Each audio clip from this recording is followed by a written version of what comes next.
Hello दोस्तों, हम सब भगवान महावीर स्वामी के बारे में जानते ही है। भगवान महावीर स्वामी वह है जिन्होंने पूरे समाज को सत्य और अहिंसा का मार्ग दिखाया है। भगवान महावीर स्वामी के जीवन की 5 प्रेरक कथाएं मैं आज आपसे शेयर करना चाहती हूँ, जिसे आप सभी को अवश्य सुनना और समझना चाहिए।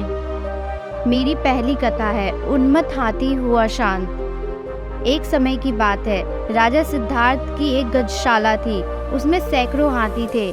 एक दिन चारे को लेकर 2 हाथी आपस में भिड़ पड़े। उनमें से एक हाथी उन्मत्त होकर गजशाला से बाहर भाग गया। उसके सामने जो भी आता हुआ उसे कुचल देता।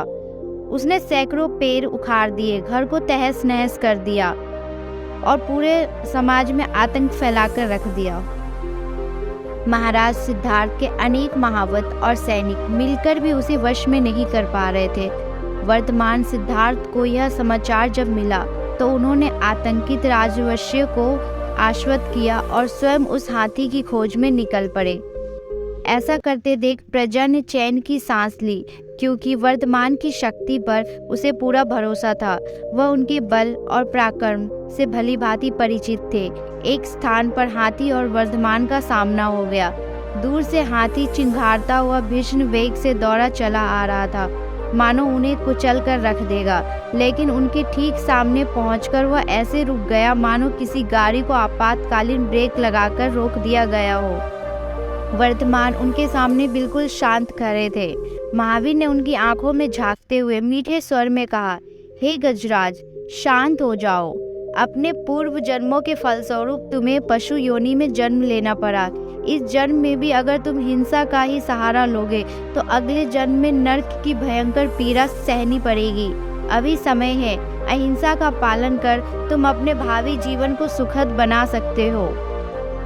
वर्तमान के उस उपदेश ने हाथी के अंतर्मन पर प्रहार किया। हाथी के नेत्रों से आंसू बहने लगे। उसने सूंड उठाकर उनका अभिवादन किया और शांत स्वभाव से गजशाला की ओर लौट गया। दूसरी कथा है, ग्वाले की सद्बुद्धि। एक दिन संध्या के समय महावीर गांव के निकट पहुंचे तो वहां एक वृक्ष के नीचे निश्चल खड़े होकर ध्यान करने लगे। तभी एक ग्वाला अपनी कुछ गायों को लेकर वहां से जा रहा था और उन्हें संबोधित करके बोला, हे मुनि, मैं गांव में दूध बेचने जा रहा हूँ। मेरे लौटने तक आप मेरी गायों का ध्यान रखना। इतना कहकर ग्वाला जवाब सुने बिना वहां से चला गया। कुछ समय बाद वह लौटा तो देखा कि महावीर स्वामी जय के जय खड़े हैं, लेकिन गायें वहां नहीं थी। उसने पूछा, मुनि, मेरा पशुधन कहाँ है?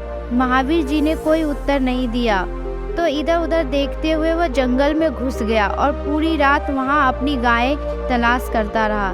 इसी बीच गायें चरकर लौट आई और महावीर को घेर कर बैठ गई। सुबह का थका मांदा ग्वाला लौटकर जब उसने अपनी गायों को वहां देखा तो वह आग बबूला हो उठा।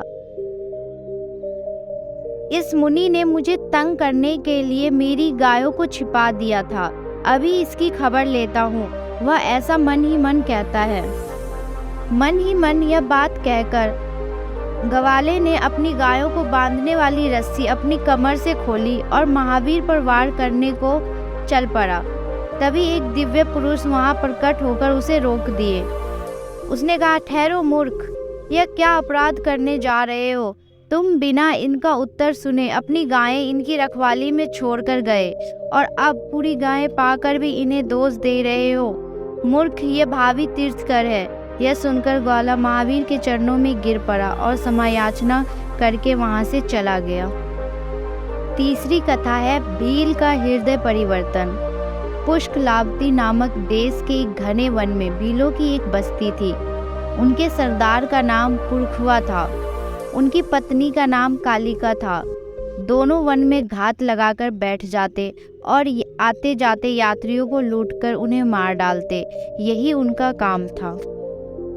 एक बार सागर सेन नामक एक जैनाचार्य उस वन से गुजरे तो पुरखुआ ने उन्हें मारने के लिए धनुष तान लिया। जो ही वह तीर छोड़ने को हुआ, कालिका ने उसे रोक लिया। स्वामी, इनका तेज देखकर लगता है कि यह कोई देव पुरुष है। यह तो बिना मारे ही हमारा घर अन्न धन से भर सकते हैं।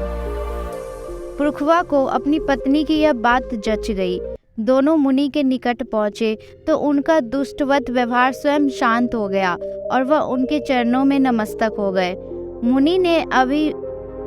मुनि ने उन्हें भांप लिया और वह समझ गए कि वह भील ही 24वें तीर्थकर के रूप में जन्म लेने वाला व्यक्ति है। अंततः उसके कल्याण हेतु उन्होंने उसे अहिंसा का उपदेश दिया और अपने पापों का प्रायश्चित करने को कहा। भील ने उनकी बात को गांठ में बांध लिया और अहिंसा का व्रत लेकर अपना बाकी जीवन परोपकार में बिता दिया।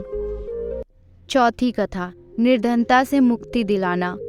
महावीर मुक्ति पथ पर दृढ़ कदमों से बढ़े जा रहे थे, तभी पीछे से उन्हें एक करुण पुकार सुनाई दी। उनके कदम ठिठक गए। पीछे मुड़कर देखा तो एक दुर्बल ब्राह्मण लाठी के सहारे गिरता पड़ता दौड़ा आ रहा था। कुछ पल बाद ही वह महावीर के कदमों में आ गिरा। उसकी आंखों से झरझर आंसू बह रहे थे। फिर लड़खड़ाती जुबान से वह बोला, मेरी सहायता कीजिए राजकुमार वर्धमान, मुझे कुछ दीजिए, मेरी निर्धनता को दूर कीजिए। वो बूढ़ा ब्राह्मण सोम शर्मा था, जो प्राय उनसे दान दक्षिणा लेने आता रहता था।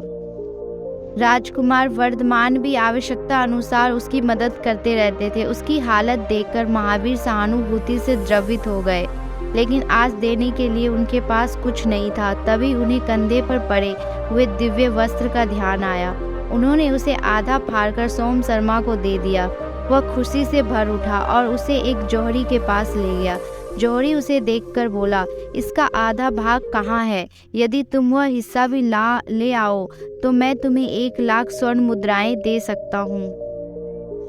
लालच में डूबा ब्राह्मण वापस महावीर के पीछे भागा और जहाँ जहाँ वह गए उनका पीछा करता रहा। लगभग 1 साल हो गए। 1 साल बाद महावीर के कंधे से कपड़े का वह टुकड़ा गिरा तो सोम शर्मा उसे लेकर भाग गया और 1 लाख स्वर्ण मुद्राओं में उसे बेच दिया। 5वीं कथा, शूलपाणी का क्रोध नष्ट कर किया उद्धार। घूमते हुए महावीर वेगवती नदी के किनारे स्थित एक उजाड़ गांव के निकट पहुंचे। गांव के बाहर एक टीले पर एक मंदिर बना हुआ था। उसके चारों ओर हड्डियों और कंकारों के ढेर लगे हुए थे। महावीर ने सोचा यह स्थान उनकी साधना के लिए ठीक है।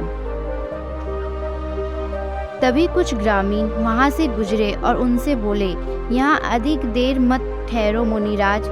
यहाँ जो भी आता है उसे मंदिर में रहने वाला दैत्य शूलपाणी चट कर जाता है। यह हड्डियाँ ऐसे ही अभागे लोगों की निशानी है। यह गांव कभी भरा पूरा हुआ करता था, लेकिन उस दैत्य ने इसे उजाड़ कर रख दिया है। यह कहकर ग्रामीण तेज कदमों से वहां से चले गए।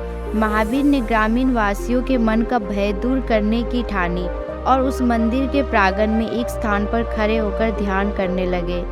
जल्दी ही वह अंतर केंद्रित हो गए। अंधेरा घिरते ही वातावरण में भयंकर गुर्राहट गूंजने लगी। हाथ में भाला लिए शूलपाणी दैत्य वहां आया और महावीर को सुलगते नेत्रों से घूरते हुए भयंकर क्रोध से गुर्राने लगा। उसे आश्चर्य हो रहा था कि उससे भयभीत हुए बिना उसके सामने खड़े होकर ही एक मानव साधना में लीन था। महावीर बिना डरे ध्यान साधना में लीन थे। वह मुंह से गड़गड़ाहट का शोर करते हुए मंदिर की दीवारों को हिलाने लगा, लेकिन महावीर मुनि ना तो भयभीत हुए और न ही उनकी ध्यान साधना टूटी। अपने छल बल से शूलपाणी ने वहां एक पागल हाथी को प्रकट किया। वह महावीर को अपनी पैनी सूंड चुभाने लगा, फिर उन्हें उठाकर अपने चारों ओर घुमाने लगा। जब महावीर पर कोई प्रभाव नहीं पड़ा तो शूलपाणी ने वहां एक भयानक राक्षस को प्रकट किया। वह तीखे नख और दांतों से उन पर प्रहार करने लगा। इतना सब करने पर भी महावीर ध्यान मग्न रहे तो शूलपाणी भाले की नुकीली नोक उनकी आंखों, कान, नाक, गर्दन और सिर पर चुभाने लगा। लेकिन महावीर ने शरीर से बिल्कुल संबंध विच्छेद कर लिया, अर्थात ऐसा करने पर भी महावीर जी को जरा भी दर्द का अनुभव नहीं हुआ। यह सहनशीलता की पराकाष्ठा थी जो केवल तीर्थकर में ही हो सकती थी। इतना सब करने पर शूलपाणी समझ गया था कि वह मनुष्य निश्चित ही कोई दिव्य प्राणी है। वह भय से थर्राने लगा। तभी महावीर के शरीर से एक दिव्य आभा निकलकर दैत्य के शरीर में समा गई और देखते ही देखते शूलपाणि का क्रोध शांत हो गया, उसका घमंड चूर चूर हो गया। वह महावीर के चरणों में गिर पड़ा और क्षमा याचना मांगने लगा।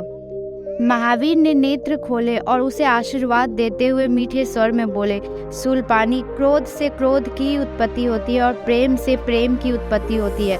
यदि तुम किसी को भयभीत न करो तो हर भय से मुक्त रहोगे, इसलिए क्रोध की विष बेल को नष्ट कर दो। शूलपाणि के नेत्र खुल गए थे, उसका जीवन बदल गया था।